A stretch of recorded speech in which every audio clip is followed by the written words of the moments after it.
Salut la mif, j'espère que vous allez bien. Moi, ça va top. Aujourd'hui, j'étais vraiment d'humeur en fait, vous parler un peu d'astrologie et je voulais vous parler de l'ascendant et qu'est-ce qu'il représente dans un thème et tout.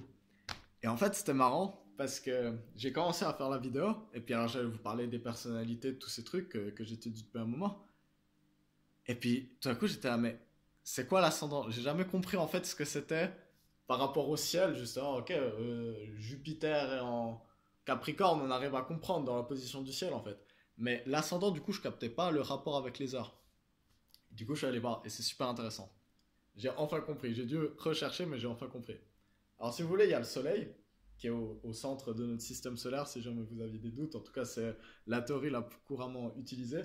Et du coup, en fait, la Terre, elle tourne autour du Soleil. Et en fait, cet axe de rotation, ce disque-là, ça va être l'écliptique, en fait. Et en fait, la Terre, comme on le sait, elle est inclinée un peu. Et du coup, ce qui va se passer, c'est que l'équateur de la Terre va pas se trouver sur le même plan que l'écliptique, en fait. L'écliptique va faire un rond comme ça. L'équateur de la Terre, ça va faire quelque chose comme ça. Et en fait, selon l'heure où on est, l'ascendant, ça va être la position dans le ciel, justement dans les signes, entre le point est de l'endroit où vous êtes né, donc sur l'horizon est, avec l'écliptique. Là où ça se croise, ça va donner l'ascendant. Voilà, j'espère que vous avez capté mon explication. Moi, ça m'a.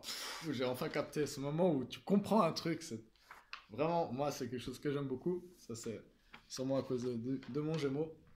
Du coup, je vais vous parler des ascendants. Et pour ça, je vais utiliser mon thème astral pour un peu vous montrer la carte du ciel et puis en profiter pour un peu expliquer tout ça.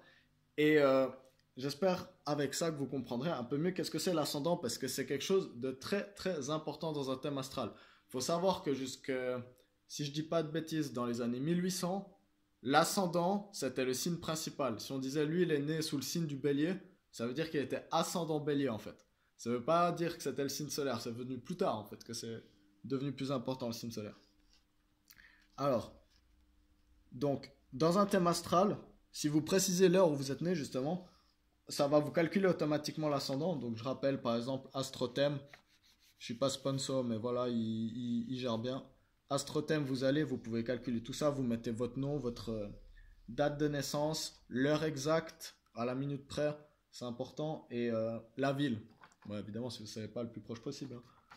Et du coup, si vous voulez, l'ascendant, ça va toujours être le point à l'est, donc à la gauche de la roue du zodiaque en fait. Moi, comme on peut le voir, je suis ascendant Lion. En fait, le point de l'ascendant, ça va être la première maison. Parce qu'après, ça va donner à peu près un signe par maison, mais vous voyez, c'est pas proportionné. Ça va donner toutes les 12 maisons du zodiaque. Donc ça va attribuer les places, en fait, au reste des maisons. Et les maisons, c'est des compartiments de vie, mais c'est plutôt la vie extérieure, en fait. Les activités avec les autres, comment les autres nous perçoivent, notre rapport à la société et tout. Tandis que les planètes, ça va plutôt être comment nous, on expérimente la chose, en fait, le placement des planètes, justement. Du coup, et on sait que l'individualité est venue plus tard dans nos sociétés aussi. C'est pour ça, je pense, que c'est intéressant de se dire que l'ascendant, c'est un concept qui était plus important à une époque où on vivait dans des familles où il y avait 20 personnes et puis que la vie, elle était extrêmement sociale, en fait. En fait, l'ascendant, la première maison, ça va être le signe où il y a justement ça, cette pointe, et ça va représenter comment vraiment le moi, c'est l'analogie qui est souvent faite, c'est il y a la maison et l'ascendant. En fait, toutes les maisons justement, c'est la maison et l'ascendant, c'est vraiment le la façade extérieure de la maison en fait. C'est ce que les autres voient quand ils passent dans la rue et qu'ils voient votre maison mais que vous les avez pas invités dedans en fait. C'est vraiment comme ça qu'on se présente la première fois qu'on arrive dans un groupe ou ce genre de choses. Donc, par exemple, pour donner mon exemple, ascendant Lion, ça va être quelqu'un justement que à premier abord, quand on le connaît pas et puis qu'on le rencontre, il va donner des choses qui sont reliées au signe du lion. Ascendant Vierge, il donnerait une image de quelqu'un qui représente les qualités de la Vierge, etc., etc. Je vous invite à regarder des autres vidéos pour comprendre un peu mieux les spécificités de chaque signe en fait et se dire que l'ascendant va être vraiment cette touche externe, ce qu'on va voir. De l'ascendant, il va y avoir 4 points qui vont être calculés. Alors, ça, je comprends pas encore assez pourquoi c'est pas non plus droit entre le milieu du ciel et la quatrième maison. Mais bref, ça sera pour une autre vidéo, je pense. En fait, ce qui est intéressant, c'est que depuis l'ascendant, vous allez pouvoir savoir 4 choses assez importantes de votre vie, qui sont plus ou moins autant importantes que l'ascendant en fait. Et dans votre relation aux autres, des personnes qui auront des personnes qui auront des planètes qui seront très proches de ces points dans votre thème astral en fait, elles auront une influence importante. Si c'est quelqu'un qui a une planète proche en fait de l'ascendant, ça va être quelqu'un qui va vraiment vous faire briller, vous faire ressortir vos qualités en fait, vous permettre de vous exprimer mieux en société en fait, d'être plus à l'aise. Ça va être quelqu'un qui va vous encourager et qui aura des énergies par rapport aux planètes justement là-dedans. La pointe ici, c'est la pointe de l'enfance en fait. C'est le début de la maison 4. La maison 4, c'est la maison du cancer. Parce que chaque maison a attribué un signe évidemment qui commence avec le bélier. Je sais pas si c'est évident, j'aurais peut-être dû le dire. Donc traditionnellement la maison 1 c'est la maison du bélier, la maison 2 c'est la maison du taureau, etc. etc. Et du coup, pour comprendre le système des maisons, vous dites ok, si c'est la maison 9, c'est la maison du 9e signe en partant du bélier, donc c'est le sagittaire. Quelles sont les qualités du sagittaire? Ça va être souvent justement, par exemple, la maison de la philosophie, des grandes études, des voyages. Du coup, j'en reviens à cette quatrième maison. Ça, c'est un point très important. Ça va être un peu vraiment notre côté enfant, notre rapport aux parents en fait, notre rapport à nos enfants. Qu'est-ce qu'on a vécu dans notre enfance par exemple. Et du coup, ça peut être un bon indicateur justement de comment on va vivre ce genre de choses. Une autre maison qui est très très très importante, c'est le début de la maison 7. C'est ce qui s'appelle le descendant. Donc je rappelle, on a l'écliptique, on a la Terre qui est comme ça.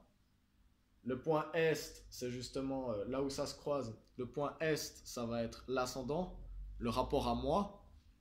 Et en fait, l'autre côté, le point Ouest, ça va être le descendant, la maison de la balance traditionnellement. Donc le moi, c'est le bélier. La balance, c'est la maison 7. Et du coup, le descendant, ça va être notre rapport à l'autre. Ça va être la personne, ça va être comment on vit une relation, par exemple, avec une autre personne, avec les autres de manière générale. Et ça va être les énergies qu'on va rechercher pour justement nous apporter le plus cet équilibre qu'on a besoin. Par exemple, moi, je suis ascendant Lion, donc j'ai besoin de m'exprimer fortement, d'affirmer mon individualité, de vraiment donner cette image vraiment chaleureuse, quitte à, par exemple, être trop exubérant. Les qualités du Verseau, qui est justement le signe humaniste, extrêmement égalitaire, qui aime pas qu'il y ait des chefs, qui aime vraiment pas qu'il y ait des chefs, ce genre de choses, ça va être un signe qui va balancer justement ces énergies du lion. Et du coup, c'est toujours avec les opposés, c'est bien de connaître les opposés du zodiaque, ça nous aide à aller comprendre mieux ces énergies. Et du coup, ça va être souvent la maison idéale pour quelqu'un avec qui on aimerait se marier, par exemple. Alors évidemment, prenez pas ça pour mot, parce qu'il y a plein de mariages réussis avec rien à voir avec l'astrologie, et plein de mariages astrologiques qui foirent. Donc, mais en général, c'est un bon truc à checker. Et finalement, il y a encore ce point, l'opposé de l'enfance, c'est le milieu du ciel, medium celi en latin. Et en fait, ça va être vraiment notre carrière. C'est la maison du Capricorne, si on commence depuis le bélier. Donc à l'opposé du cancer, le cancer c'est la maison, le foyer, l'enfance. Le Capricorne c'est, ou la maman, on pourrait dire, et le Capricorne c'est le papa. C'est vraiment la carrière, c'est la rigueur, la discipline, tout ça. Et puis ça va être comment les autres vont percevoir vraiment notre réputation extérieure en fait. Donc ça va être quelque chose, par exemple moi, je pourrais avoir la réputation d'un taureau, donc de quelqu'un qui profite de la vie, qui prend son temps, qui est ça, qui est ça, qui est ça. Je sais pas si c'est le cas, ou au travail. Il faudrait demander.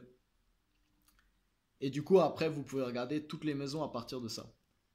Je pense que c'est pas mal comme vidéo sur l'ascendant. Donc, c'est un signe très important. Essayez de connaître votre ascendant parce que ça va être vraiment. À partir de ça, vous connaîtrez les autres maisons et ça va vous permettre de comprendre mieux comment les gens vous perçoivent en fait. Et ça va vous permettre de peut-être mieux vous accorder justement pour quand même réussir à s'exprimer de notre manière tout en respectant nos énergies internes en fait et puis réussir à les mettre en concordance. Donc, voilà. Autre chose importante, l'ascendant, c'est beaucoup l'apparence physique aussi. Ça va être quelque chose de très important. Et ouais, je le dis tout à la fin de la vidéo, mais je pensais que ça coulait de source aussi. L'ascendant, c'est l'aspect physique. Donc, c'est aussi intéressant de comprendre un peu les traits au bout d'un moment. Bref, j'espère que vous allez bien. Et en tout cas, on se retrouve tout bientôt pour des nouvelles vidéos. Allez, ciao ciao.